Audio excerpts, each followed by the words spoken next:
मेरा नाम है विवेक शर्मा और एक बार फिर से आप सभी का स्वागत करता हूं ईडी एकेडमी में लर्निंग विद एक्सीलेंस। तो लास्ट क्लास में हम पढ़ रहे थे एप्लीकेशंस ऑफ ट्रिग्नोमेट्री, जिसका हमने बेसिक स्टार्ट किया था। आज हम उसके कुछ बेसिक क्वेश्चंस जो आपके एनसीईआरटी बेस्ड क्वेश्चंस हैं वो लेकर आए हैं आपके लिए, ताकि आपको बेसिक समझने में और आसानी हो जाए। तो चलो स्टार्ट करते हैं और देखते हैं हमारा पहला क्वेश्चन। ओके, तो हमारा पहला क्वेश्चन क्या है? The angles of depressions of top and bottom of a 8 metre tall building from the top of a multi-storied building are 30 degree and 45 degree respectively। बच्चों कई बार ऐसा होगा जब आपको क्वेश्चन बहुत इजीली समझ में नहीं आएगा, तो प्लीज लाइन बाय लाइन या वर्ड बाय वर्ड जो भी वो कह रहा है उसका डायग्राम जरूर बनाता जाइए, ताकि आपको आसानी हो जाए। तो क्या कह रहा है? The angle of depression of the top and bottom of 8 metre tall building. तो सबसे पहले हमें एक 8 मीटर टॉल बिल्डिंग बना लेनी। तो सबसे पहले हमने एक 8 मीटर टॉल बिल्डिंग बना ली। अब वो क्या कह रहा है? फ्रॉम द टॉप क्या बोल रहा है? The angles of depressions of the top and bottom of 8 metre tall building. तो ये 8 मीटर टॉल बिल्डिंग है और इसमें भी आप इसके एंगल ऑफ डिप्रेशन को देख रहे हैं। मतलब जब आप बिल्डिंग को देख रहे हैं तो एंगल ऑफ डिप्रेशन बन रहा है। इसका मतलब आप जहां खड़े हैं वो आपके इस 8 मीटर टॉल बिल्डिंग से बड़ी बिल्डिंग है। तो उसने इसको बताया मल्टी स्टोरीड बिल्डिंग, और यहां से कहीं पोर्शन से, अब हम जितना मान लेते हैं कि आप टॉप पे कहीं खड़े हैं, तो यहां से आप जब इस 8 मीटर टॉल बिल्डिंग को देखते हैं तो टॉप और बॉटम के पार्ट को आप देख रहे हैं। क्लियर? ये हो गया। अब वो कह रहा है कि इनके जो एंगल्स बन रहे हैं, तो टॉप पहले बोला गया और उसका एंगल पहले आएगा, और बॉटम बाद में बोला गया और बॉटम का एंगल बाद में आएगा, क्योंकि पीछे क्या वर्ड लिखा हुआ है? रेस्पेक्टिवली। मतलब जिस चीज की बात पहले कही गई है उससे रिलेटेड डेटा पहले दिया गया है।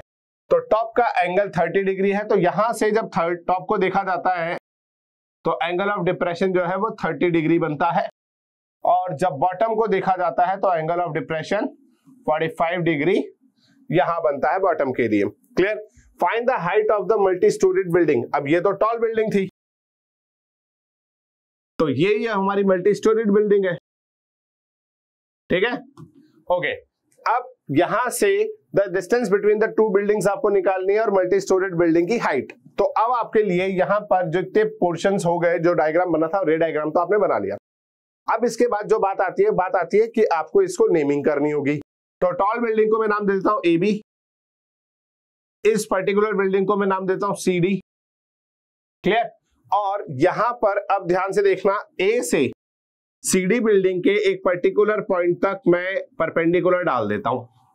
ये क्यों डाला है मैंने बच्चों? ताकि इस बिल्डिंग मल्टी स्टोरीड बिल्डिंग का कुछ पार्ट E पॉइंट तक का जो पार्ट है वो कैसा है? वो AB बिल्डिंग जितना ही है, 8 मीटर ही है। क्लियर? चलो, तो अब ये तो हो गया हमारा 8 मीटर, और इस DE की हाइट को मैं H मीटर मान लेता हूं। इन दोनों मल्टी स्टोरीड बिल्डिंग और टॉल बिल्डिंग के बीच का जो गैप है इसको मैं X मीटर मान लेता हूं। क्लियर? ये बेसिक डिटेल्स जो हमें करनी पड़ेंगी। और यहां से A से E के बीच की जो डिस्टेंस होगी ये भी X मीटर ही होगी। बच्चों याद है ना आपको? यहां जितना नीचे है उतना ही गैप ऊपर होता है, परपेंडिकुलरली गैप। तभी तो ये दो लाइंस पैरेलल की तरह शो होती हैं। यस और नो? पैरेलल लाइंस का बेसिक कॉन्सेप्ट कि जो उनके बीच में एक पॉइंट पे डिस्टेंस है वही परपेंडिकुलर डिस्टेंस दूसरे किसी पॉइंट पर भी मिलेगी। तो यहां पर हमारा डायग्राम बन चुका है। चलिए, अब इस बिहाफ पर हम सबसे पहले हमें जो कैलकुलेशन करनी है वो हम दो ट्राइंगल्स में करेंगे। एक ये वाला ट्राइंगल है और एक ये वाला ट्राइंगल है। क्लियर? तो हमने लास्ट क्लास में आपको समझाया था कि जब एंगल ऑफ डिप्रेशन आ जाते हैं तब हम ऑल्टरनेट इंटीरियर एंगल का यूज करते हैं। तो सबसे पहली बात, जब ये 30 डिग्री है और ये लाइन इस लाइन के पैरेलल होगी, ये तीनों लाइंस पैरेलल है, तो ये लाइन जब इस लाइन के पैरेलल होगी तो यदि ये 30 डिग्री है तो ये वाला एंगल भी कितना हो जाएगा हमारा? 30 डिग्री। साथ ही साथ जब हम इसको देखेंगे तो ये वाली लाइन से भी ऑल्टरनेट इंटीरियर एंगल बन रहा है, तो ये एंगल भी 45 हो जाएगा। क्लियर? तो ये हमारी बेसिक डिटेल हो गई है। क्लियर? चलो, अब ये बहुत गंदा गंदा सा दिख रहा है, तो फटाफट से इसको एक बार क्लियर बना लेते हैं। जितनी इंफॉर्मेशन हमें चाहिए वो सारी यूज कर लेते हैं। तो ये मेरी मल्टी स्टोरीड बिल्डिंग, ये मेरी 8 मीटर टॉल बिल्डिंग, यहां से मैं इसको इस तरह से देख रहा हूं। ठीक है? इसकी 8, ये यहां से E पॉइंट डाला था मैंने इसको, ये AB हो गया है, ये CD, फटाफट ये H मीटर, ठीक है, ये अब मैं ऊपर वाली जानकारियों को हटा चुका हूं, यहां पर रखता हूं इसको 45 डिग्री और इसको 30 डिग्री। अब आप कहोगे सर आपने पहले वो डायग्राम बनाया ये वाला, तो बेटा आपको भी ऐसा कर लेना है ताकि वहां से आपने जितनी बेसिक डिटेल देनी थी वहां दे दी, उसके बिहाफ पर आप इस पूरे क्वेश्चन की थ्योरी जमा देंगे। ठीक है, कि मैंने A B 8 metre tall building को माना है, सीडी जो है मेरी वो मल्टी स्टोरेड बिल्डिंग है, ये डिटेल मैंने आपको पहले बता दी थी कि इस तरह से आपको मानना पड़ेगा। इसके साथ साथ आप ये भी लिख देंगे कि ऑल्टरनेट इंटीरियर एंगल्स की मदद से ये एंगल यहाँ इस ट्राइंगल में आ गए। अब एक एक करके हम बात करते हैं। तो सबसे पहले in triangle B C D की हम बात करेंगे। तो in triangle B C D, in triangle B C D using trigonometry, using trigonometry क्या करना है हमें, ध्यान से देखिए। अब आपको इसको आपने एक्स मीटर मान लिया था, तो ध्यान से देखिए बेस और परपेंडिकुलर का जो रिलेशन होता है, बेस एंड परपेंडिकुलर का जो रिलेशन होता है उसको हम टेन से नापते हैं। तो यहाँ पर टेन थीटा आ जाएगा, तो tan theta is equals to perpendicular upon base.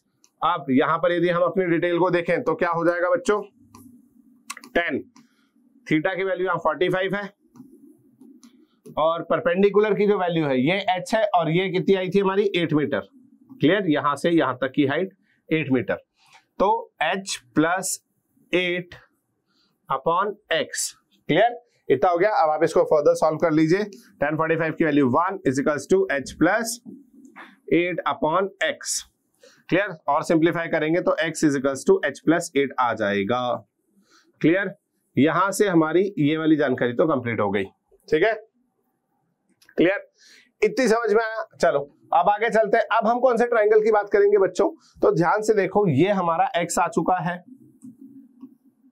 और अब हम बात करेंगे AED ट्राइंगल की। In triangle AED, in triangle AED, जब आप AED ट्राइंगल की बात करेंगे तो छोटा सा रफ बना लेते हैं, ये है x मीटर और ये है h मीटर। क्लियर, चलो तो in triangle AED using trigonometry,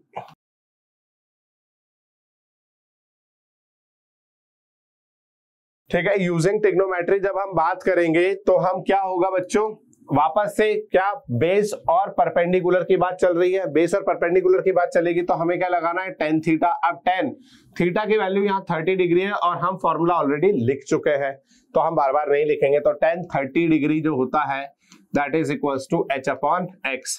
यदि किसी बच्चे को लगता है कि सर मेरे मार्क्स कट जाएंगे तो आप ज्यादा करो, तो यहाँ पर जैसे इसका नाम था AED, तो एक बार को आप लिख सकते हो DE upon AE, clear, DE upon AE, ज्यादा ऐसा कोई खास फर्क नहीं पड़ता। 1030 की वैल्यू 1 अपॉन √3 हो जाएगी और h अपॉन x।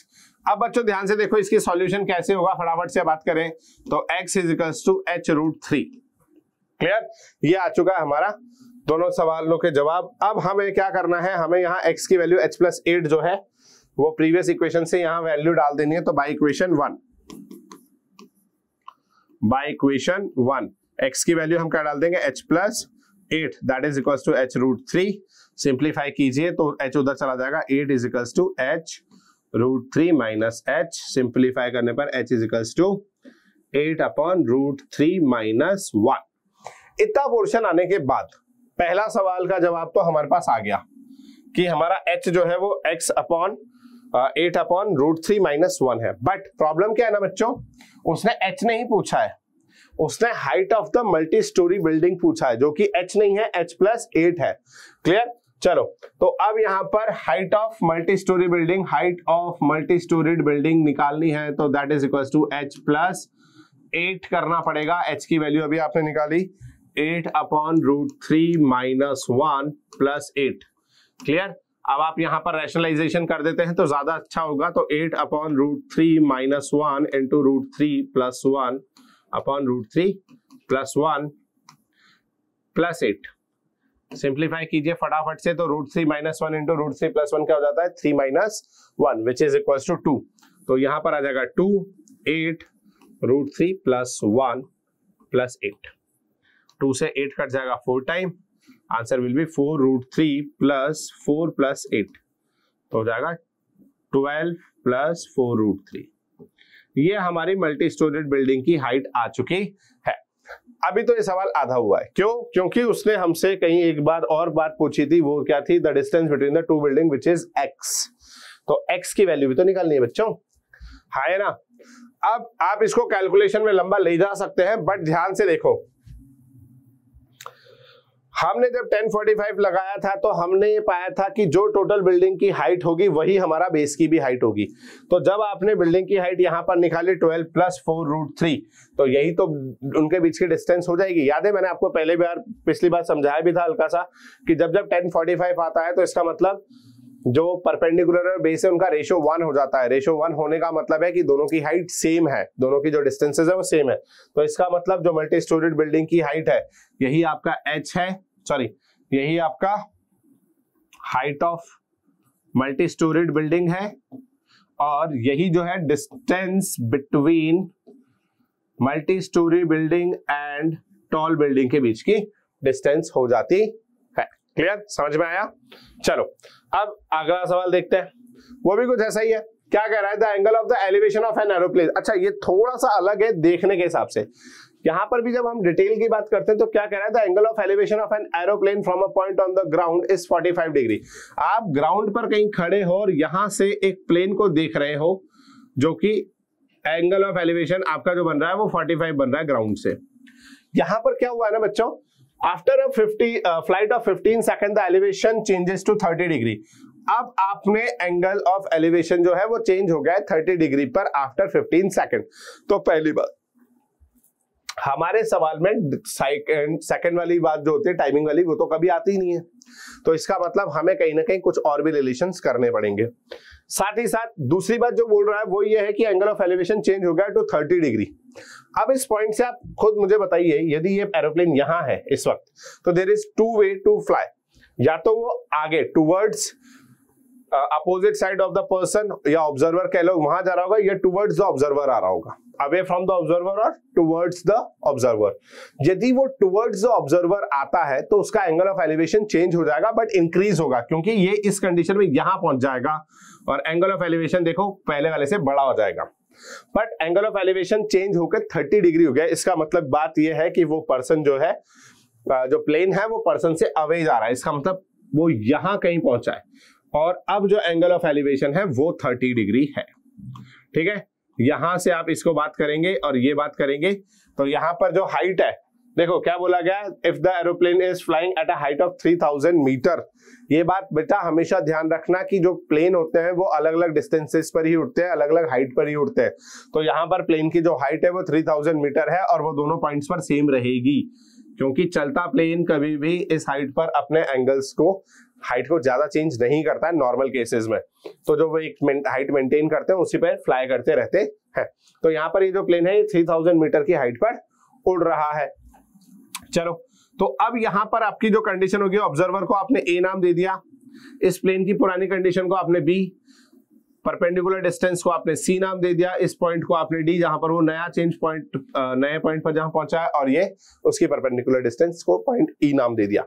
यहां पर इतना डायग्राम होने के बाद अब आप मुझे बताइए, यदि आपको ध्यान से देखना पड़े तो उसने क्या बोला है कि ये जो डिस्टेंस बीडी उसने कवर करी है ये 15 सेकंड में कवर करी है। हालांकि ये सेकंड जो है किसी भी डिस्टेंस को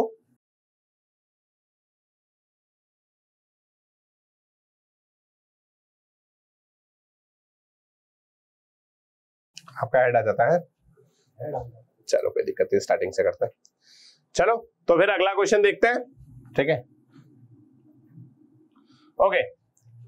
अब ये क्वेश्चन क्या कह रहा है बच्चों, ध्यान से देखो। The angle of the elevation of an aeroplane from a point on the ground is 45। क्या हुआ है, एक एरोप्लेन है जो उड़ रहा है और एक ऑब्जर्वर है उसको दूर से देख रहा है, तो उसका जो एंगल ऑफ एलिवेशन है, मतलब प्लेन हवा में और ऑब्जर्वर ग्राउंड पर है, और इस वक्त वो जब देख रहा है तो उसका एंगल ऑफ एलिवेशन जो है वो 45 डिग्री का है। तो ये ग्राउंड है, यहाँ एरोप्लेन कहीं उड़ रहा है और आपने इसकी जो हाइट बनाई है इस हिसाब से 45 डिग्री पर उड़ रहा है। क्लियर? और अब वो कह रहा है कि 15 सेकंड फ्लाई करने के बाद वो जो है चेंज कर देता है एंगल ऑफ एलिवेशन टू 30 डिग्री। इसमें मुझे एक छोटी सी बात बताओ बच्चा, कि plane away from the observer होगा या टुवर्ड्स द ऑब्जर्वर फ्लाई करेगा? ध्यान से सुन लो क्या कह रहा हूं मैं। क्वेश्चन कह रहा है कि after a flight of 15 second the elevation changes to 30 degree, मतलब अब जो ऑब्जर्वर देख पा रहा है उसका एंगल 30 डिग्री हो गया है। तो मुझे एक बात बताओ कि वो जो प्लेन है जो अभी किसी एक हाइट पर है, मुझसे थोड़ी दूरी पर है, वो मेरी तरफ आ रहा है या मुझसे दूर जा रहा है? इतना सा कॉमन सेंस आपको यूज करना है, और कॉमन सेंस यूज नहीं कर सकते तो मैथ्स कर लेते हैं। चलो देखो, देयर आर टू सिचुएशंस, या तो वो अवे फ्रॉम द ऑब्जर्वर होगा या टुवर्ड्स द ऑब्जर्वर होगा, बट उसने कहा एंगल चेंजेस टू 30 डिग्री, तो एंगल जो है 30 डिग्री चेंज हो जाता है, मतलब 30 डिग्री पर आ जाता है। चेंज हो जाने का मतलब भी अलग अलग होता है, पर यहां जो बोल रहा है एंगल 30 डिग्री पे आ जाता है। तो यहां से ऑब्जर्वर यदि 30 डिग्री का एंगल देखे तो इन दोनों पोजीशंस में से, ये तो मैंने आपको ए नाम दे दिया, इसको बी नाम दे दिया, तो सी पहुंचेगा या सी डैश पहुंचेगा? सिंपल सा लॉजिक। तो आप मुझे बताओ कि इस वक्त 15 सेकंड के बाद जो प्लेन होगा वो सी पर पहुंचेगा या सी डैश पर? ठीक है, चलो तो देखते हैं। यदि आप यहां पे ध्यान से देखो तो ये 45 है, तो ये एंगल छोटा और ये एंगल बड़ा है। आप मुझे एक बात बताओ, किसी भी एंगल का वैल्यू पुराने वाले वैल्यू से यदि बड़ी होगी तो ये वाली सिचुएशन बन सकती थी, ये वाली छोटी है, यस और नो? इसका मतलब ये है कि वो जो प्लेन है वो ऑब्जर्वर से दूर जा रहा है। ठीक है, तो यहां से हम इस सिचुएशन को हटा देते हैं, और अब हम जो बात करेंगे इस हिसाब से 45 डिग्री के बाद ऑब्जर्वर का प्लेन यहां कहीं आ चुका है, तो ये है हमारा ए, ये प्लेन का पॉइंट बी और ये प्लेन का नया पॉइंट सी है। परपेंडिकुलर डिस्टेंस के बारे में उसने एक बात बोली है कि जो एंगल जो हाइट है वो 3000 मीटर है। तो ध्यान रखना, नॉर्मली प्लेन सेम हाइट पर उड़ते रहते हैं, जब तक कोई स्पेशल केस ना हो जाए तो एक हाइट मेंटेन करके चलते हैं। तो ये 3000 मीटर पे चल रहा है। क्लियर? अब आपको क्या पूछा गया है, ध्यान से देखो, ये जो बीसी डिस्टेंस है ना, ये इसने 15 सेकंड में ट्रैवल करी है। कितनी देर में? 15 सेकंड में ट्रैवल करी है। तो आपको बताना है कि स्पीड ऑफ एरोप्लेन क्या रही होगी। तो देखो, स्पीड आ गई है, टाइम दे दिया है, तो इसका मतलब बेसिकली हमें डिस्टेंसेस की बात करनी पड़ेगी, ताकि डिस्टेंस निकल जाए तो डिस्टेंस अपॉन टाइम होने से स्पीड आ जाती है। अब इस बात को देखें तो यहां पर देखो बच्चा क्या होगा। अब सारी जानकारी के बाद पहले नाम कर देते हैं ए बी सी, तो इसको नाम दे दो आप डी, इस पॉइंट को नाम दे दो ई। अब वापस से वही सारी जानकारी जो आपको मिली है उनके हिसाब से आप इनको डिटेलिंग कर दो, ये एंगल 30 डिग्री हो जाएगा। क्लियर? अब क्या करना है, पहले मैंने आपको बोला था थ्योरी लिखनी है, तो थ्योरी आप जरूर लिखिए कि एक प्लेन है जो कि पहले बी पॉइंट पर है, ग्राउंड से 3000 मीटर की हाइट पर है, और एक ऑब्जर्वर ए पर खड़ा होकर उसको 45 डिग्री के एंगल ऑफ एलिवेशन से देख रहा है। After 15 second the plane is at a point of C and the angle of elevation is 30 degree. Now उसके बाद हम अपनी डिटेल चालू कर देते हैं। तो सुनो, क्या करेंगे हम, in triangle A B D, अच्छा इसमें से हमें जो है ये x मीटर मान लेते हैं, इसको हम y मीटर मान लेते हैं। ठीक है, इसको x और उसको y मीटर मान लेते हैं। इसमें जो बात सिंपल सी है, हमें क्या पूछा गया, find the speed of the aeroplane. तो बेसिकली हमें y निकालना है, सी डी बी सी के बीच की डिस्टेंस या डी ई के बीच की डिस्टेंस हमें निकालनी है। क्लियर? चलो तो पहले हम छोटे वाले ट्राइंगल की बात करते हैं। तो in triangle A D be using trigonometry, यदि आप इसमें ट्रिग्नोमेट्री का यूज करते हैं बच्चों, तो ध्यान से देखिए क्या होगा, tan theta is equals to perpendicular upon base. क्यों? क्योंकि हमें बेस और परपेंडिकुलर के बीच का ही रिलेशन चाहिए। तो यहां पर tan 45 degree is equals to, perpendicular की जो हाइट है वो 3000 है और बेस की वैल्यू हमने x मानी है। तो यहां से जब आप इसको सिंप्लीफाई करने जाएंगे तो क्या हो जाएगा, tan 45 की वैल्यू 1, तो 3000 upon x, which means x की जो वैल्यू है वो 3000 मीटर आ जाएगी। इसका मतलब जो ऑब्जर्वर है वो प्लेन से 3000 मीटर की दूरी पर खड़ा है, अराउंड 3 किलोमीटर दूरी पर खड़ा है। अब क्या कह रहा है, अब वो यहां से कह रहा है कि अब तो बाकी सब नहीं पूछ रहा, मैं तो y पूछ रहा हूं कि y के हिसाब से मुझे तो स्पीड बता दो। तो हमें y निकालना है, तो हम कौन से ट्रायंगल की बात करेंगे, अब ए सी ई की, in triangle A C E, in triangle A C E, in triangle A C E आपको जो है वापस से लगेगा तो tan थीटा ही। क्यों? क्योंकि बेस और परपेंडिकुलर की ही बात हो रही है। तो ध्यान से देखो, यूजिंग ट्रिग्नोमेट्री,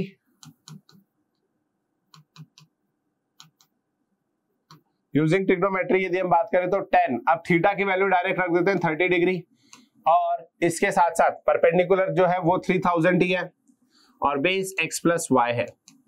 ठीक है, हमें इसमें y निकालना है, x का अभी हमने आंसर निकाल लिया है, तो 3000 है। तो tan 30 की वैल्यू कितनी होती है, 1/√3 इसका 3000 अपॉन 3000 प्लस वाई। इसका मतलब क्रॉस मल्टीप्लाई करने पर 3000 plus y is equals to 3000 root 3। तो y की जो वैल्यू है वो कितनी आ जाएगी 3000 root 3 minus 3000 which is equals to 3000 common root 3 minus 1। कितने बच्चों को लगता है यहां पर कि हमें इसमें भी रैशनलाइजेशन करने की जरूरत है? तो ध्यान से देखो बच्चों, इस पर्टिकुलर पॉइंट पर आपको रैशनलाइजेशन करने की जरूरत नहीं पड़ेगी। क्यों? क्योंकि रैशनलाइजेशन करने के लिए जो रूट वाली टर्म होती है वो नीचे आनी चाहिए, डिनोमिनेटर में आनी चाहिए। यहां पर ये ऑलरेडी डिनोमिनेटर में। तो हमारे पास डिस्टेंस तो आ गई है बच्चों। अब हमसे क्या पूछा गया? उसने पूछा है कि 15 सेकंड में यदि वो फ्लाई करता है तो ये बताओ कि उसकी स्पीड क्या रही होगी। तो एक्चुअली यदि हम y की बात करें तो y डिस्टेंस हो गई है, ये हमारी डिस्टेंस है। टाइम की जो बात करें तो उसने 15 सेकंड दिया हुआ है और इस हिसाब से हमसे स्पीड पूछी गई है। तो स्पीड का फॉर्मूला क्या होता है बच्चों? Distance upon time. अब डिस्टेंस की बात करें तो अभी आपने निकाला 3000 bracket root 3 minus 1 upon time लगा था इसको 15। मुझे एक सवाल का और जवाब दे देना बच्चों, क्या ये सही कर रहा हूं मैं या गलत कर रहा हूं? ठीक है, तो यदि आपका जवाब है कि सर आप गलत कर रहे हो तो बिल्कुल गलत, क्योंकि मैं सही कर रहा हूं। और रीजन बता देता हूं बेटा, ध्यान से देखो, ये टाइम है और ये टाइम सेकंड में दे रखा है। जब टाइम सेकंड में दे रखा हो तो डिस्टेंस मीटर में दी होनी चाहिए। और याद करो हमारे क्वेश्चन में जो हाइट दी हुई है ना वो 3000 मीटर में दी हुई है। सवाल इंटरेस्टिंग तब हो जाता जब वो 3 किलोमीटर दे देता, क्योंकि अक्सर बच्चे फिर गलतियां करना चालू कर देते, वो 3 रख के काम चला देते और फिर वो एंड में भी इस पॉइंट पर 3 रख रहे होते, फिर आंसर नहीं आता, आपको गलत लगता। और मेन रीजन क्या हो जाता कि आप गलत कहां हो गए कि आपने यूनिट का ध्यान नहीं रखा। किलोमीटर के साथ आवर होता है, मीटर्स के साथ सेकंड होता है और यहां पर सब कुछ सही चल रहा है। क्लियर? तो ये बात ध्यान रखना। तो आपकी स्पीड आ जाएगी 200 रूट 3 माइनस 1 मीटर पर सेकेंड। तो ये उस प्लेन की स्पीड है 15 की टेबल से 32 टाइम और 20 एज इट इज। क्लियर? तो यहां पर मुझे लगता है आपको सवाल समझ में आएगा। और उससे भी बड़ी बात, पिछले 2 सवालों में एक बात देखो, 2 नए तरह के सवाल हैं। इसका डायग्राम अलग है, इसका डायग्राम अलग है। यहां पर नॉर्मली जितने भी टाइप के क्वेश्चन बन सकते हैं बच्चों, वो सारे हम आपको करवाएंगे धीरे धीरे। तो 2 तरह के क्वेश्चन तो ये हो गए। अगला क्वेश्चन क्या कह रहा है, ध्यान से देखते हैं। A boy is standing on the ground and flying a kite with 100 meter of string at an elevation of 30 degree। तो एक बच्चा है पतंग उड़ा रहा है, और पतंग उड़ाने का टाइम आपको पता ही है 14 जनवरी। तो अराउंड 14 जनवरी की बात है और वो ग्राउंड से पतंग उड़ा रहा है और उसका एंगल ऑफ एलिवेशन जो है वो 30 डिग्री है। और इस पतंग को वो जो स्ट्रिंग यूज कर रहा है उसकी लेंथ जो है वो 100 मीटर है। क्लियर बच्चों? जो स्ट्रिंग है उसकी 100 मीटर लंबी है। जबकि एक अनदर बॉय है जो कि स्टैंड कर रहा है रूफ पर, रूफ मतलब अपनी छत पर कहीं बैठा हुआ है एक हाई बिल्डिंग की, और अपनी काइट को फ्लाई कर रहा है at angle of elevation of 45 degree. ठीक है, अब नॉर्मली देखो जितने बच्चे भी पतंग उड़ाते होंगे उनको इसका कॉमन सेंस पता होगा कि यहां पर यदि कोई बच्चा 10 मीटर ऊंचे रूफ पर बैठकर पतंग उड़ा रहा है तो उसकी पतंग भी तो इधर ही उड़ेगी, है ना, ये उड़ेगी। बट क्वेश्चन जो कह रहा है वो कुछ अजीब सा कह रहा है। क्या कह रहा है, ध्यान से देखो। Both the boys are on opposite sides of both the kites। both the kites के boys जो है वो opposite sides है। इसका मतलब पतंग बीच में कहीं उड़ रही है और एक लड़का इधर है और एक लड़का इधर है। हालांकि ये प्रैक्टिकली पॉसिबल नहीं है बच्चों, आपको भी पता है कि पतंग एक ही डायरेक्शन में उड़ती है। ठीक है, तो इस हिसाब से यदि हम देखें तो यहां पर वो जो बंदा, यहाँ बच्चा जो खड़ा है वो यहाँ कहीं खड़ा है और यहां से उसकी पतंग कुछ ऐसे उड़ा रखा है वो। क्लियर? अब उसने क्या बोला, both the boys are on opposite side of the both the kites. तो दोनों पतंगे एक साइड है और उनके लड़के अपोजिट साइड्स खड़े हैं। तो एक लड़का ग्राउंड फ्लोर पे इस साइड खड़ा है और एक रूफ पे उस साइड खड़ा है। Find the length of the string that the second boy must have so that the 2 kites meet. अब काइट मीट करनी चाहिए तो यहां कहीं आनी चाहिए। माना इसकी स्ट्रिंग जो है वो x मीटर की है। क्लियर? परपेंडिकुलर डिस्टेंस के बारे में बात नहीं करी गई है तो अपन वो सब छोड़ देते हैं। क्लियर? यहां से इसको परपेंडिकुलर डाल देते हैं। अब क्या करना है बच्चों, ध्यान से देखो। उसने जो बोला है कि जो दूसरा लड़का है उसका एंगल ऑफ एलिवेशन 45 है। ये जो एंगल है ये एंगल ऑफ एलिवेशन 45 है। अब आपसे क्या कह रहा है कि निकालो दोनों काइट्स में से जो सेकंड बॉय है उसकी स्ट्रिंग कितनी लंबी होगी। तो देखो क्या क्या चाहिए अपने को। यदि हम बात करें तो पहले इस 100 मीटर के बिहाफ पर हम क्या निकालना चाहिए, हमें की हाइट निकाल लेनी चाहिए। बेस भी निकाल सकते हैं पर बेस का काम ही नहीं है, हमें ये वाली हाइट के बारे में कुछ जानकारी चाहिए ताकि हम इधर से इधर पहुंचे। तो ध्यान से देखो ये 10 है तो इतना पर्टिकुलर पोर्शन भी 10 ही हो जाएगा। अब इन सबको नाम दे दो तो A B C, ये D पॉइंट और इस पॉइंट को E नाम और इसको F नाम दे देते हैं। ठीक है, तो इस तरह से मैंने सारे नोमेनक्लेचर कर दिए। अब आपको इसमें से जितनी थ्योरी समझ में आती है उसको लिखिए। बिना थ्योरी के कोई क्वेश्चन नहीं होगा। मैंने जितने भी करवा रहा हूं उनके पहले ही क्वेश्चन में आपको बोल देता है कि थ्योरी खुद से लिखना सीख लीजिए। बिना थ्योरी यदि आपने क्वेश्चन जमा दिया तो ध्यान से देखो ये ABCDE सारे नाम मैंने दिए हैं हर क्वेश्चन में, तो फिर वो एग्जामिनर कैसे चेक करेगा। इसलिए ध्यान रखना कि जब भी आप एग्जामिनर के हिसाब से कॉपी में क्वेश्चन कर रहे हो तो ये बात का बहुत ध्यान रखें कि जितनी भी डिटेल्स आप खुद के हिसाब से करते हैं इसको प्लीज समझा दिया कीजिए। चलो अब आप बनाते हैं बेसिक पे। तो इन ट्राइंगल, अब कौन सा ट्राइंगल लेंगे, ABE, in triangle ABE using trigonometry. यदि आप ट्रिग्नोमेट्री का यूज करते हैं तो क्या लगेगा, आप ध्यान से देखो आपके पास इस वक्त इस राइट एंगल ट्राइंगल में हाइपोटेनियस दे रखा है और आपको हाइट की बात करनी है। तो हाइट और हाइपोटेनियस का जो रिलेशन होता है, या हम परपेंडिकुलर और हाइपोटेनियस का रिलेशन बात कर लें तो वो साइन थीटा होता है। तो यहां पर हमें लगाना पड़ेगा साइन थीटा। तो साइन थीटा जो है that is equals to perpendicular upon hypotenuse, और साइन 30 की वैल्यू यहां पर साइन 30 है तो sine 30 is equals to perpendicular तो हमें निकालना है BE, हाइपोटेनियस की वैल्यू 100 है। यदि आप सिंप्लीफाई करने जाते हैं इसको तो साइन 30 की value 1/2 is equals to BE upon 100। तो एक्चुअली जो BE है वो हाइट है वो 50 आ जाएगी। यस और नो, कैसे आई, 100 को ऊपर क्या, हाफ, 100/2 इज 100/2, 100/2 नहीं 100/2 इज 50 मीटर्स। तो ये जो टोटल हाइट है ये 50 मीटर आई है B से E की, बट मुझे तो B से F चाहिए। तो ये कितना हो जाएगा बच्चों 40, क्योंकि ये तो 10 ऑलरेडी दे रखा है, तो ये कितना हो जाएगा हमारा 40। क्लियर।